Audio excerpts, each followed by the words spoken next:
Now come to the next example. How many minimal expressions possible in SOP form for given K-map? ये आपको K-map given है और आपसे पूछा है मिनिमल एक्सप्रेशंस कितने पॉसिबल है। तो सबसे पहले ये क्वाड बना, लेट इसका नाम P है। नेक्स्ट ये क्वाड बना, इसका नाम Q है। अब मेरे पास दो मीन टर्म बच गई हैं। इस मीन टर्म को कवर करने की मेरे पास दो चॉइस है, या तो मैं इससे कवर कर लूं या मैं इससे कवर कर लूं, है ना। तो ये mean term P, Q, R और S, R या S से कवर हो रहा है। उसी तरीके से ये मीन टर्म या तो इससे कवर कर लूं या फिर मैं इससे कवर कर लूं। क्लियर है? That is T V। बात समझ में आई? नाउ अब बहुत ही ध्यान से मेरी बात सुनना। अगर मैं मिनिमल एक्सप्रेशन लिखता हूं तो मिनिमल एक्सप्रेशन कहता है अगर कोई एसेंशियल प्राइम इंप्लीकेंट अगर है तो इस मीन टर्म को Q के अलावा कोई भी प्राइम इंप्लीकेंट कवर नहीं कर रहा। दैट्स व्हाई ये Q एसेंशियल प्राइम इंप्लीकेंट बन जाता है।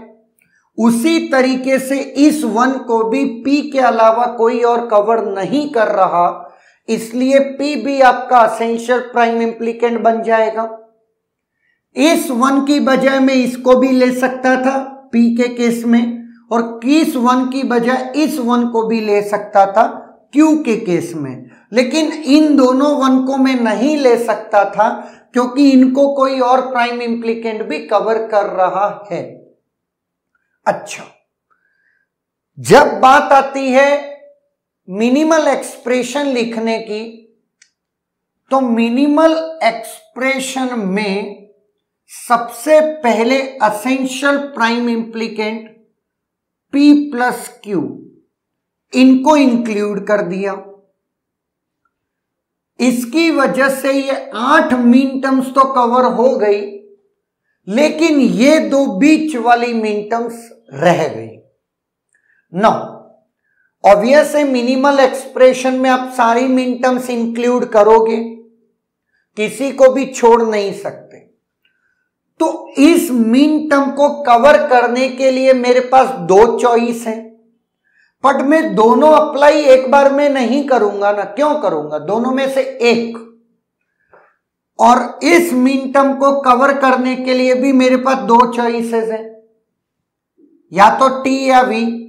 तो मेरे जो कॉम्बिनेशन बने वो R plus T, R plus V। तो इसके बाद इसको और इसके बाद इसको, इसके साथ इसको और इसके साथ इसको, तो next is S plus T ने S प्लस V। बात समझ में आई? और ये तो कॉपी हो जाएंगे। These are the 4 minimal expression this K-map does। बात समझ में आई? ये कुछ कहानी है।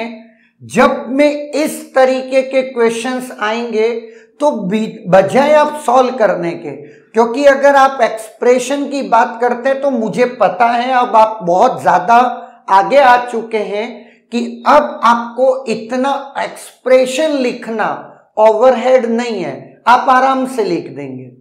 लेकिन जो ये डिफरेंट वैरायटी ऑफ प्रॉब्लम्स हैं, अब अपन वन बाय वन उसको ट्राई करते हैं और कवर करते हैं। क्लियर है? Is there any doubt?